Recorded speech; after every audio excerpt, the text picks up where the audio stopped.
Episode 1. Is the Irish watch market broken? Welcome to the very first episode of Glen&Dec, Time Well Wasted. Hopefully, this is the start of a long series where we dig into watches, the people who sell them, and the markets that shape them. And every so often, we'll delve into horology, the craft and history behind the watches we love. I'm Glen, broadcasting from Dublin, Ireland. Each episode, we'll pick a theme, maybe sometimes bring in a friend or an expert, and focus on how the hobby actually works here in Ireland. The good, the maddening, and the surprising. Today's episode is all about the Irish watch market. We'll explain why prices and availability feel weird, how authorised dealers operate, what cross-border shopping looks like, and what buyers are actually doing to get the watches they want. My dear friend Declan is going to be a regular here. He is joining me today from the Midlands to give the outsider's take. Dec, how are you doing? Have you bought any watch this week? Welcome to episode 1. Grand Glen, cold, hungry, and delighted to be the inaugural guest. Feels important. Also slightly nervous, but mostly ready to complain about watches. I'm a good boy recently. I've bought only one watch this week. How did you know that? Perfect. I'll ask you about the watch in a minute. Let's set first the agenda for today. First, we'll map the landscape, who sells watches in Ireland, and how small the market is. Then, we'll talk about the dealer relationship economy and waiting lists. After that, we'll cover the North versus South dynamic and the online grey market. Finally, we'll look at what Irish buyers are actually doing and whether the market is broken or just small. Sounds good, Dec? Sounds brilliant. Let's get into it. Well, where do we start? I think that Ireland is a small market, and we have a handful of authorised dealers, most clustered in Dublin, a couple of regional shops, and that's about it. That scarcity changes the whole dynamic. When supply is limited, dealers gain leverage over who gets what and when. Well said, Glen. If you live outside Dublin, you might as well be watching watches on a nature documentary. Here we see the elusive steel sports watch, rarely seen in the wild. It's maddening. I guess you're referring to the fact that because stock is limited, you get waiting lists, preferred clients, and soft gatekeeping. It's not just the price tag, it's access and attitude. That audition feeling is real. Absolutely. I experienced that myself. You walk in, asking about a steel sports watch, and suddenly you're on trial. Have you bought anything from us before? No, I haven't. I'm not a criminal. I just want a watch. Hey, you're a funny lad, Declan. Did you really say that? I did, and more than once, to be honest. Let's talk now about relationships. In theory, it's loyalty. In practice, it often means you need to have spent money on other pieces to qualify for the hyped stuff. I believe you know what I mean. Sure I do. If I remember well, we went to that place together, and it was such a surreal experience. I won't go back there again. No way. Oh, yeah, I remember that. I was just about to say that the market structure encourages favoritism. Limited stock, high demand, and a small customer base. They'll say, "We'd love to help, Declan, but have you considered this diamond set?" I'm like, "I came for steel, not a mortgage." And because we're polite, we smile, nod, and leave. Then we complain in the car. Don't be so harsh, Declan. Not every AD behaves like that. There are genuinely good dealers who treat customers fairly. But the system rewards those who cultivate preferred clients, and that leaves a lot of ordinary buyers frustrated. It's the audition culture. You feel like you need to prove you're worthy of a watch, rather than being treated like a customer. Okay, I get your point. Let's move on. Now, the border, for many buyers, the North is an obvious option. Different VAT, different pricing, sometimes different stock. For people near the border, it's rational to check northern dealers. I only went there the other week myself. I agree.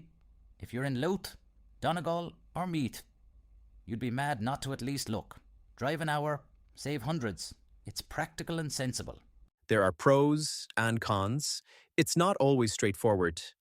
Currency difference, warranty complications, and after-sales logistics can complicate things.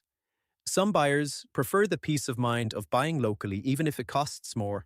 You're right, but don't forget that there's also the small guilt. You walk past your local AD and think, sorry lads, I defected to Belfast. It's awkward, but sometimes necessary. Glenn, do you know anyone who loves to overspend? Hey, okay, good point. What about online shopping?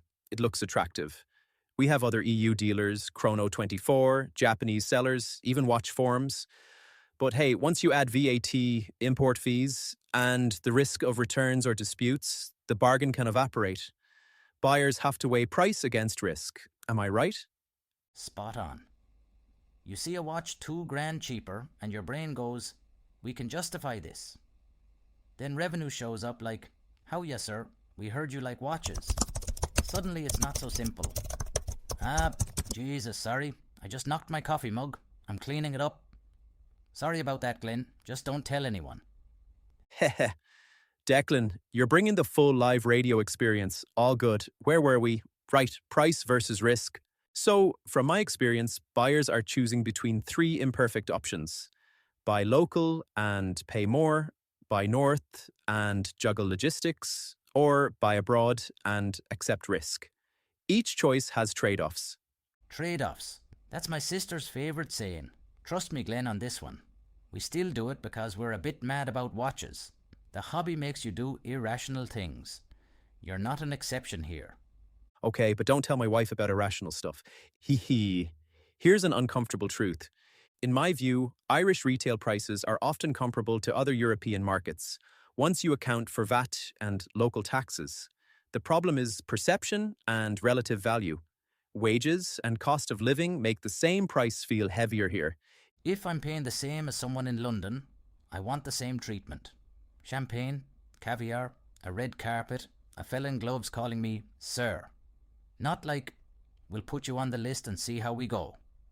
Can you imagine? 4 years on, and I'm still waiting for a phone call. So it's not always the number on the tag. By the way, I think you changed your phone number 2 years ago, huh? But being serious, it's the combination of price, availability, and customer experience. That combination creates frustration. And the feeling that you're being sold to, not served. So, what are buyers doing? Many pivot to pre-owned, trusted grey dealers, or brands that don't play the scarcity game like Hamilton, Tissot, Omega, Oris, Sin. These options give immediate ownership without the emotional toll. You walk in, you see the watch, you pay, you leave with it. No waiting list, no emotional damage. That's a big part of the shift. Correct, and don't forget there's also growing buyer savvy. People research, compare cross-border prices, and are willing to walk away from nonsense. Social media and forums help share where to buy and who's fair. Transparency is slowly changing things. Word of mouth and online communities are the new checks on dealer behaviour. And honestly, that's the best bit. People helping people. I love it. So, is the Irish watch market broken?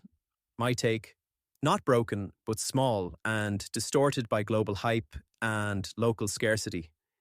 It needs more competition, more transparency, and buyers who won't accept poor treatment. I'll say it's emotionally broken. It needs therapy. But it's fixable. More dealers, better stock flow, and less gatekeeping would help. And buyers should remember, you don't need the hyped piece to enjoy the hobby.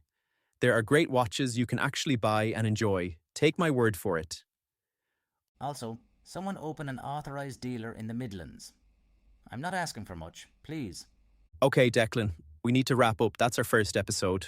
We'll ask our listeners if you've got stories, horror, or hero. Send them in by commenting below, and we'll read the best ones on the show. Next episode, we'll cover the one brand that actually makes sense in Ireland. Spoiler, it's not the one you think. Thanks for having me, Glenn. This was grand. It was a good craic to meet. Remotely, I mean, for this podcast, but next time it would be great to catch up over a pint soon. Good idea, and talk about watches again. Thanks for listening to Glen&Dec, Time Well Wasted. I hope you all have enjoyed our first appearance. I'm Glenn. I'm Declan. Sharp as a chipped coffee mug. Bye now. Oh no, Glenn, I can't believe it. You forgot to ask about my new watch. That's right, Declan. Good memory. Oi, what's the new wrist candy? Nothing fancy, really, but I'm delighted with my new ball. Oops, I know it sounds a bit weird.